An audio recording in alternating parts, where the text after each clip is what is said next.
ಎಲ್ಲರಿಗೂ ನಮಸ್ಕಾರ. Welcome back to my channel Asha Loka. ಇದು ಮಂಗಳವಾರದ ಬೆಳಗಿನ ವ್ಲಾಗ್ ಆಗಿರುತ್ತೆ. ನಾನು ಹಿಂದಿನ ವ್ಲಾಗಲ್ಲಿ ಹೇಳ್ದಂಗೆ 3-4 ಡೇಸ್ ಕಂಟಿನ್ಯೂಸ್ ರಿಲೇಟಿವ್ಸ್ ಎಲ್ಲ ಬಂದಿರೋದ್ರಿಂದ ನಾನು ವ್ಲಾಗ್ನ ಯಾವುದೂ ಅಪ್ಲೋಡ್ ಮಾಡೋಕ್ಕಾಗಿಲ್ಲ ಮತ್ತು ಕ್ಲಿಪ್ಪಿಂಗ್ಸ್ ಕೂಡ ಜಾಸ್ತಿ ತೊಗೊಂಡಿಲ್ಲ. ಅದರಿಂದ ಮಂಗಳವಾರದ ವ್ಲಾಗ್ನ ನಾನು ಇವತ್ತು ಅಪ್ಲೋಡ್ ಮಾಡ್ತಾಯಿದ್ದೀನಿ.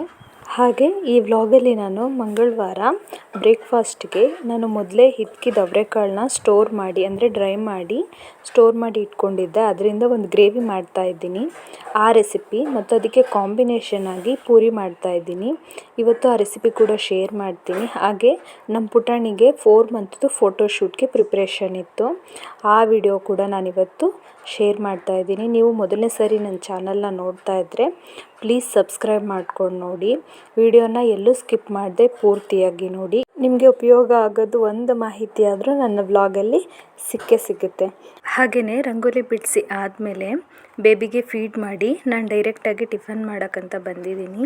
ಮೊದಲೇ ಪೂರಿ ಹಿಟ್ಟನ್ನ ಕಲಸಿ ಇಡೋದ್ರಿಂದ ಅದು ಸ್ವಲ್ಪ ಚೆನ್ನಾಗಿ ನೆಂದರೆ ಪೂರಿ ಉಬ್ಬಿ ಬರುತ್ತೆ. ಅದಕ್ಕೇ ನಾನು ಒಂದು ಮಿಕ್ಸಿಂಗ್ ಬೌಲ್ಗೆ 3-4 ಕಪ್ಪಷ್ಟು ಗೋಧಿ ಹಿಟ್ಟನ್ನು ಹಾಕ್ಕೊಂಡಿದ್ದೀನಿ. ಅದಕ್ಕೆ ನೋಡಿಕೊಂಡು ರುಚಿಗೆ ತಕ್ಕಷ್ಟು ಉಪ್ಪು ನಾನು ಸ್ವಲ್ಪ ಕಡಿಮೆನೇ ಹಾಕೋತೀನಿ. ಹಾಕ್ಕೊಂಡು ಸ್ವಲ್ಪನೇ ನೀರನ್ನು ಹಾಕ್ತಾ ಚೆನ್ನಾಗಿ ಕಲಿಸ್ಕೊಳ್ಬೇಕು. ಪೂರಿ ಹಿಟ್ಟನ್ನು ಚೆನ್ನಾಗಿ ನಾದಿ ಚಪಾತಿ ಹಿಟ್ಟಿಗಿಂತ ಸ್ವಲ್ಪ ಗಟ್ಟಿಯಾಗಿ ಕಲಿಸ್ಕೊಳ್ಬೇಕಾಗುತ್ತೆ. ಯಾಕಂದರೆ ಪೂರಿನ ನಾವು ಡೀಪ್ ಫ್ರೈ ಮಾಡೋದ್ರಿಂದ ಸ್ವಲ್ಪ ಹಿಟ್ಟು ಗಟ್ಟಿ ಇದ್ದರೆ ಪೂರಿ ಚೆನ್ನಾಗಿ ಬರುತ್ತೆ ಮತ್ತು ದಿನ ಪೂರ್ತಿ ಇಟ್ಟಿದ್ರೂ ಕೂಡ ಅದು ರಫ್ ಆಗೋದಿಲ್ಲ.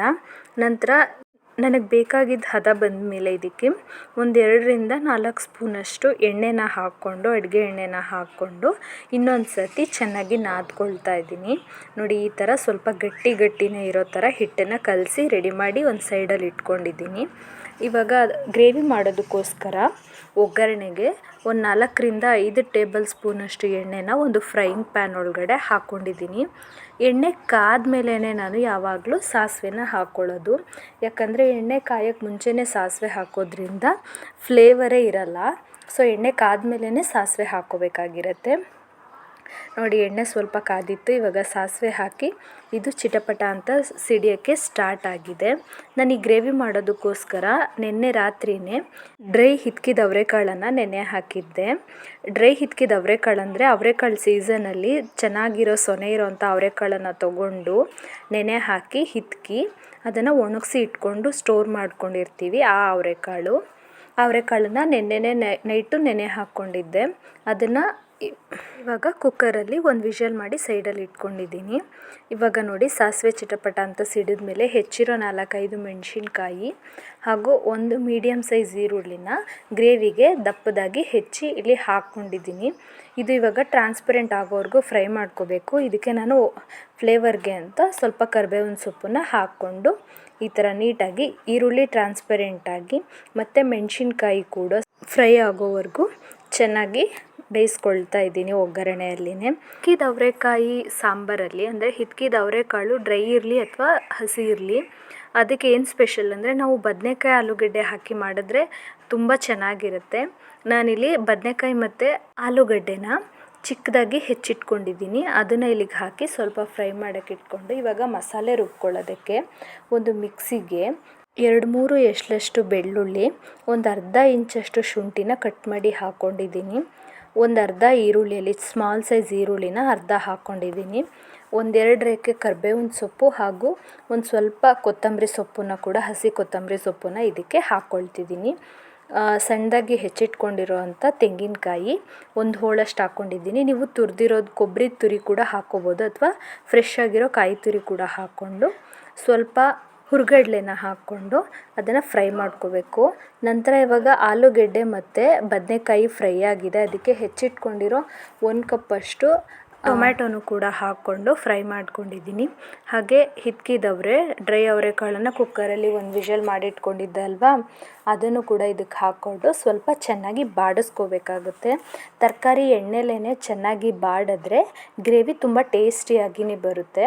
ಅದಕ್ಕೆ ಅದು ಎಣ್ಣೆಲೇ ಚೆನ್ನಾಗಿ ಬಾಡಿಸಿದ ನಂತರ ಸ್ವಲ್ಪ ನೀರು ಹಾಕಿ ಅದು 1-2 ಕುದಿ ಬಂದ ಮೇಲೆ ಅದಕ್ಕೆ ಮನೆಯಲ್ಲೇ ಮಾಡಿದಂಥ ಸಾಂಬಾರು ಪುಡಿನ ಹಾಕಿ ನಾನು ಇಲ್ಲಿ ಒಂದು 10-15 ನಿಮಿಷ ಕುದಿಯೋಕ್ಕೆ ಬಿಡ್ತಿದ್ದೀನಿ. ಇದಕ್ಕೆ ನಾನು 2 ಮೀಡಿಯಮ್ ಸೈಜ್ ಟೊಮೆಟೊನ ಕಟ್ ಮಾಡಿ ಚಿಕ್ಕದಾಗಿ ಹೆಚ್ಚಿಕೊಂಡು ಹಾಕ್ಕೊಂಡಿದ್ದೀನಿ.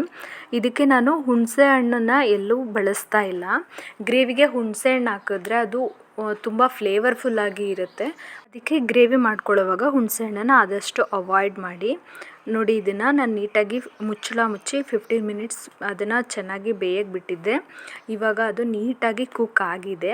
ಇವಾಗ ನಾನು ರುಬ್ಕೊಂಡಿರೋ ಅಂಥ ಮಸಾಲೆನ ಈ ಹಂತದಲ್ಲಿ ಸೇರಿಸ್ಕೊಳ್ತಾ ಇದ್ದೀನಿ. ನೋಡಿ, ರುಬ್ಬಿರೋ ಮಸಾಲೆನ ನಾನು ಪೂರ್ತಿಯಾಗಿ ಹಾಕ್ಕೊಳ್ತಿದ್ದೀನಿ. ಇದಕ್ಕೆ ಮಸಾಲೆ ಸ್ವಲ್ಪ ಜಾಸ್ತಿ ಇದ್ರೇ ಚೆನ್ನಾಗಿರುತ್ತೆ. ಇದಕ್ಕೆ ನಾವು ಒಂದು ಅಥವಾ ಸರಿ ಅಂತ ಕರಿತೀವಿ ನಮ್ಮ ಕಡೆ. ನಿಮ್ಮ ಕಡೆ ಏನಂತ ಕರಿತೀರಾ ಅಂತ ದಯವಿಟ್ಟು ಕಮೆಂಟ್ ಮಾಡಿ ತಿಳಿಸಿ. ನನಗೂ ಎಲ್ಲ ಕಡೆ ಏನಂತ ಕರೀತಾರೆ, ಅಡುಗೆ ಬಗ್ಗೆ ಏನೇನು ಲ್ಯಾಂಗ್ವೇಜ್ ಇದೆ ಅಂತ ತಿಳ್ಕೊಳ್ಳೋ ಕ್ಯೂರಿಯಾಸಿಟಿ ಇದೆ. ನಂತರ ಮಿಕ್ಸಿ ಜಾರ್ ತೊಳೆದಿರೋ ನೀರನ್ನು ಕೂಡ ಹಾಕಿ 1-2 ನಿಮಿಷ ಚೆನ್ನಾಗಿ ಅದನ್ನು ಮಿಕ್ಸ್ ಮಾಡಿ ರುಚಿ ನೋಡಿಕೊಂಡು ಇದಕ್ಕೆ ಉಪ್ಪನ್ನು ಹಾಕ್ಕೊಳ್ತಿದ್ದೀನಿ. ಇವಾಗ ಪೂರಿಗೆ ಹಿತ್ಕವರೆ ಗ್ರೇವಿ ಕ್ವಿಕ್ಕಾಗಿ ರೆಡಿಯಾಗಿದೆ. ಇದನ್ನು ಪ್ರಿಪೇರಿಂಗ್ ಟೈಮು ಒಂದು 12 to 15 ಮಿನಿಟ್ಸ್ ಇರುತ್ತೆ ಅಷ್ಟೇ. ಕ್ವಿಕ್ಕಾಗಿ ರೆಡಿಯಾಗಿ ಹೋಗ್ಬಿಡುತ್ತೆ. ನಾನು ಪೂರಿ ಹಿಟ್ಟನ್ನು ಮೊದಲೇ ಕಲಸಿ ಸೈಡಲ್ಲಿ ಇಟ್ಕೊಂಡಿದ್ದೆ ಅಲ್ವಾ. ಇವಾಗ ಅದನ್ನು ನನಗೆ ಯಾವ ಸೈಜಲ್ಲಿ ಪೂರಿ ಮಾಡ್ಕೋಬೇಕೋ ಆ ಸೈಜಲ್ಲಿ ಇದನ್ನು ಉಂಡೆಗಳನ್ನಾಗಿ ಮಾಡ್ಕೊಳ್ತಾ ಇದ್ದೀನಿ. ಇದು ಡೀಪ್ ಫ್ರೈ ಮಾಡ್ತೀವಲ್ವ ಪೂರಿನ, ಅದಕ್ಕೋಸ್ಕರ ನಾನು ಇದನ್ನು ಜಾಸ್ತಿ ತಿನ್ನೋಕ್ಕೆ ಹೋಗಲ್ಲ. ಬಟ್ ನಮ್ಮ ಮನೆಯವರಿಗೆ ಪೂರಿ ತುಂಬ ಫೇವ್ರೇಟ್ ಫುಡ್ಡು. ಅದಕ್ಕೆ ಹಿತ್ಕಿದ ಬೇಳೆ ಗೊಜ್ಜು ತುಂಬ ಒಳ್ಳೆ ಕಾಂಬಿನೇಷನ್ ಆಗಿರುತ್ತೆ. ಈ ಗ್ರೇವಿನ ನಾವು ಅಕ್ಕಿ ರೊಟ್ಟಿ ಜೊತೆ, ಮಸಾಲೆ ಅಕ್ಕಿ ರೊಟ್ಟಿ ಅಥವಾ ಪ್ಲೇನ್ ಅಕ್ಕಿ ರೊಟ್ಟಿ ಜೊತೆ ಕೂಡ ಸವಿಬೋದು. ಎಲ್ಲ ಹಿಟ್ಟನ್ನು ಉಂಡೆಗಳನ್ನಾಗಿ ಮಾಡಿಕೊಂಡು ನೋಡಿ, ಈ ಥರ ನಾನು ಯಾವಾಗಲೂ ನನಗೆ ಚಪಾತಿ ಮಣೇಲಿ ಲಟ್ಸೋದಕ್ಕಿಂತ ಕಲ್ಲು ತುಂಬ ಕಂಫರ್ಟಾಗಿರುತ್ತೆ. ನೋಡಿ ಎಷ್ಟು ಕ್ವಿಕ್ಕಾಗಿ ಆಗುತ್ತೆ, ಸ್ಪೇಷಿಯಸ್ ಆಗಿರುತ್ತೆ ಅಂತ ನಾನು ಈ ಥರ ಶೆಲ್ಫ್ ಮೇಲೆ, ಅಡುಗೆ ಮನೆ ಶೆಲ್ಫ್ ಮೇಲೆ ಲಟ್ಟಿಸ್ಕೋತೀನಿ. ಇದು ನನಗೆ ಚಿಕ್ಕ ವಯಸ್ಸಿಂದನೂ ಇದೇ ಥರ ಹ್ಯಾಬಿಟ್ ಆಗಿಬಿಟ್ಟಿದೆ. ಅದಕ್ಕೆ ಪೂರಿನ ಉಂಡೆ ಮಾಡೋಕ್ಕೆ ಮುಂಚೆನೇ ನಾನು ಸ್ಟವ್ ಮೇಲೆ ಎಣ್ಣೆನ ಕಾಯಕ್ಕಿಟ್ಟಿದ್ದೆ. ಎಣ್ಣೆನೂ ಆಲ್ಮೋಸ್ಟ್ ಕಾದ್ಬಿಟ್ಟಿತ್ತು. ಇವಾಗ ಒಂದೊಂದೇ ಪೂರಿನ ಹಾಕಿ ನಾನು ಫ್ರೈ ಮಾಡ್ಕೊಳ್ತಾ ಇದ್ದೀನಿ. ನೋಡಿ, ಪೂರಿ ಎಷ್ಟು ಚೆನ್ನಾಗಿ ಉಬ್ಬಿ ಬರ್ತಾ ಇದೆ ಅಂತ. ಇವಾಗ ಟಿಫನ್ಗೆ ಪೂರಿ ಮತ್ತು ಹಿತ್ಕಿದ ಬೇಳೆ ಸಾಗು ತಿನ್ನಕ್ಕೆ ರೆಡಿಯಾಗಿದೆ. ನಾನು ಇದನ್ನು ನಮ್ಮ ಹಸ್ಬೆಂಡ್ಗೆ ಸರ್ವ್ ಮಾಡಿ ಕೊಡ್ತಾ ಇದ್ದೀನಿ. ಎಷ್ಟು ಡಿಲಿಷಿಯಸ್ಸಾಗಿ ಕಾಣಿಸ್ತಿದೆ ನೋಡಿ. ರುಚಿ ಕೂಡ ತುಂಬಾ ಚೆನ್ನಾಗಿತ್ತು. ಹಾಗೆ ಲೋಕಲಲ್ಲಿ ಸ್ವಲ್ಪ ತರಕಾರಿ ಮತ್ತು ಫ್ರೂಟ್ಸ್ ಕೂಡ ಶಾಪ್ ಮಾಡ್ಕೊಂಡು ಬಂದಿದ್ದೆ. ಅದನ್ನು ನಮ್ಮಮ್ಮ ಎತ್ತಿಟ್ಕೊಳ್ತಾ ಇದ್ದರು. ತರಕಾರಿ ಮತ್ತು ಫ್ರೂಟ್ಸ್ ಎಲ್ಲ ಸಪ್ರೇಟ್ ಮಾಡಿ ತರಕಾರಿ ಎಲ್ಲ ಬಾಕ್ಸ್ಗಳಿಗೆ ಹಾಕಿ ಫ್ರಿಜ್ ಒಳಗಡೆ ಎತ್ತಿಟ್ಕೊಂಡೆ. ಫ್ರೂಟ್ಸ್ ಎಲ್ಲ ಒಂದು ಬುಟ್ಟಿಗೆ ಹಾಕಿ ಇಟ್ಕೊಂಡು ಎಷ್ಟೇ ಟೈಮ್ ಮಾಡ್ಕೊಂಡು ವಾಯ್ಸ್ ಓವರ್ ಕೊಡಬೇಕು ಅಂತ ಅಂದ್ಕೊಂಡ್ರು ನನ್ನ ಬೇಬಿ ಸೌಂಡ್ ಮಾಡ್ತಾನೆ ಇರ್ತಾಳೆ. ಆ ಸೌಂಡ್ಗೆ ಬೇಜಾರು ಮಾಡ್ಕೊಡ್ಬೇಡಿ. ಸ್ವಲ್ಪ ಹೊತ್ತು ರೆಸ್ಟ್ ಮಾಡಿ ಸಂಜೆ ಮೇಲೆ ನಾಳೆ ತಿಂಡಿಗೆ ಇಡ್ಲಿ ಮತ್ತು ಹೋಟೆಲ್ ಸ್ಟೈಲಲ್ಲಿ ಸಾಂಬಾರು ಮಾಡಬೇಕು ಅಂತ ಅಂದ್ಕೊಂಡೆ.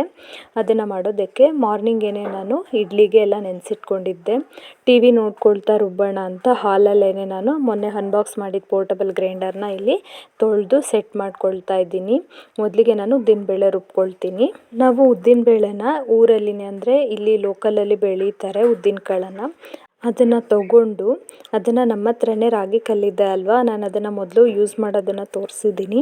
ಅದೇ ರಾಗಿ ಕಲ್ಲಲ್ಲಿ ಅದನ್ನು ಒಣಗಿಸಿ ಅದನ್ನ ಬೇಳೆಕಾಳನ್ನಾಗಿ ಮಾಡಿಕೊಂಡು 1 ವರ್ಷಾನುಗಟ್ಲೆ ಅದನ್ನು ಸ್ಟೋರ್ ಮಾಡ್ಕೋತೀವಿ. ಅದು ಸಿಪ್ಪೆ ಹಾಗೇ ಇರುತ್ತೆ. ಅದರಿಂದ ನಾವು ಅದನ್ನು ಒಂದು 8ರಿಂದ 10 ಗಂಟೆ ಕಾಲ ನೆನೆಸಬೇಕಾಗತ್ತೆ. ಅದು ತುಂಬ ಅಂದರೆ ನಾರ್ಮಲ್ ಅಂಗಡಿ ಬೇಳೆಗಿಂತ ತುಂಬ ಚೆನ್ನಾಗಿ ಒದಗಿ ಬರುತ್ತೆ. ಅಂದರೆ ನಾವು ಅಂಗಡಿಯಿಂದ ತಂದು ಯೂಸ್ ಮಾಡೋ ಬೇಳೆಗಿಂತ ನಾವು ಉದ್ದಿನ ಕಾಳನ್ನು ತಗೊಂಡು ರಾಗಿ ಕಲ್ಲಲ್ಲಿ ಬೇಳೆ ಮಾಡ್ಕೊಳ್ತೀವಲ್ವ, ಅದು ತುಂಬ ಟೇಸ್ಟಿಯಾಗಿ ಇರುತ್ತೆ. ನಾವು ಅಂಗಡಿಯಿಂದ ತರೋ ಬೇಳೆಗಿಂತ ನಾವು ಇಡ್ಲಿ ಮತ್ತು ದೋಸೆಗೆ ಇಲ್ಲಿ ಅರ್ಧದಷ್ಟು ಅಥವಾ ಅಂದರೆ 1/4 ಭಾಗದಷ್ಟು ನಾವು ಹಾಕ್ಕೊಂಡ್ರೆ ಸಾಕಾಗಿರುತ್ತೆ. ತುಂಬ ಚೆನ್ನಾಗಿ ಉಬ್ಬಿ ಬರುತ್ತೆ. ಇದು ಫರ್ಮೆಂಟ್ ಆಗೋಕ್ಕೆ ಕೂಡ ತುಂಬ ಜಾಸ್ತಿ ಟೈಮ್ ತಗೊಳ್ಳಲ್ಲ. ನಾವು ಯಾವಾಗಲೂ ಆಲ್ಮೋಸ್ಟ್ ಅಂದರೆ ನಾವು ಚಿಕ್ಕವರಾಗಿರುವಾಗಿಂದ ಕೂಡ ನಾವು ಇದೇ ಥರ ಮಾಡ್ತೀವಿ. ಆಲ್ಮೋಸ್ಟ್ ಹಳ್ಳಿ ಜನ ಎಲ್ಲ ಕೂಡ ಸೀಸನಲ್ಲಿ ತಗೊಂಡು ಅದನ್ನು ಅವ್ರ ಮನೆಯಲ್ಲೇ ಬೇಳೆ ಮಾಡಿ ಇಟ್ಕೊಳ್ತಾರೆ. ನಾವು ಕೂಡ ಹಾಗೆ ಮಾಡ್ಕೊಳ್ಳೋದು. ನಾನು ಈ ಥರ ಪೋರ್ಟಬಲ್ ಗ್ರೈಂಡರ್ನ ನಾನು ಫಸ್ಟ್ ಟೈಮ್ ಯೂಸ್ ಮಾಡ್ತಿದ್ದಿದ್ದು. ಅದಕ್ಕೆ ಹೇಗೆ ಸೆಟ್ ಮಾಡಬೇಕಂತ ಗೊತ್ತಿಲ್ಲ. ಮೇಲ್ಗಡೆ ಕ್ಯಾಪ್ನ ಹಾಕೋದು ಮರ್ತಿದ್ದೆ. ನೋಡಿ, ಅದು ನಾನು ರುಬ್ಬಕ್ಕೆ ಹಾಕಿದ್ಮೇಲೆ ಅದು ವೈಬ್ರೇಟ್ ಆಗಿ ಕೆಳಗಡೆ ಬಿದ್ದೋಯ್ತು. ನಾನು ಅದನ್ನು ಸ್ವಲ್ಪ ಟೈಟಾಗಿ ಹಾಕಿಬಿಟ್ಟಿದ್ದೆ. ಆಮೇಲೆ ಅದನ್ನು ಲೂಸ್ ಮಾಡ್ಕೊಳ್ತಾ ಇದ್ದೀನಿ. ತುಂಬ ಕನ್ಫ್ಯೂಷನ್ಸ್ ಆಯಿತು. ನನಗಂತೂ ಭಯ ಕೂಡ ಆಗ್ತಿತ್ತು ಯೂಸ್ ಮಾಡೋಕ್ಕೆ. ಇವಾಗ ನೋಡಿ ನೀಟಾಗಿ ರನ್ ಆಯಿತು. ಆಮೇಲೆ ಅದು ಕ್ಯಾಪ್ ಹಾಕೋದು ಕೂಡ ಮರ್ತೋಗಿದ್ದೆ. ಸ್ವಲ್ಪ ನೀರನ್ನು ಹಾಕಿ ಆಮೇಲೆ ಕ್ಯಾಪನ್ನು ಹಾಕ್ಕೊಂಡೆ. ಹಾಗೆ ಇವತ್ತಿನ ವ್ಲಾಗ್ನ ನಾನು ಇಲ್ಲಿಗೆ ಎಂಡ್ ಮಾಡ್ಕೊಳ್ತಾ ಇದ್ದೀನಿ. ನಿಮಗೆ ಈ ವ್ಲಾಗ್ ಸ್ವಲ್ಪ ಆದರೂ ಇಷ್ಟ ಆದರೆ ಪ್ಲೀಸ್ ಒಂದು ಲೈಕ್ ಮಾಡಿ. ನೀವು ಮೊದಲನೇ ಸರಿ ವ್ಲಾಗ್ನ ನೋಡ್ತಾ ಇದ್ದರೆ ಸಬ್ಸ್ಕ್ರೈಬ್ ಮಾಡ್ಕೊಳ್ಳೋದನ್ನ ಮರಿಬೇಡಿ. ಹಾಗೆಯೇ ಈ ವ್ಲಾಗಲ್ಲಿ ನಿಮಗೆ ಉಪಯೋಗ ಆಗುವಂಥದ್ದು ಏನಾದರೂ ಮಾಹಿತಿ ಇದ್ದರೆ ಅದನ್ನು ನಿಮ್ಮ ಫ್ರೆಂಡ್ಸ್ ಆ್ಯಂಡ್ ಫ್ಯಾಮಿಲಿ ಜೊತೆ ಶೇರ್ ಮಾಡಿ. ನನ್ನ ಈ ವ್ಲಾಗ್ ಮಾಡೋ ಪ್ರಯತ್ನಕ್ಕೆ ದಯವಿಟ್ಟು ಸಪೋರ್ಟ್ ಮಾಡೋದನ್ನ ಮರಿಬೇಡಿ. ಧನ್ಯವಾದಗಳು.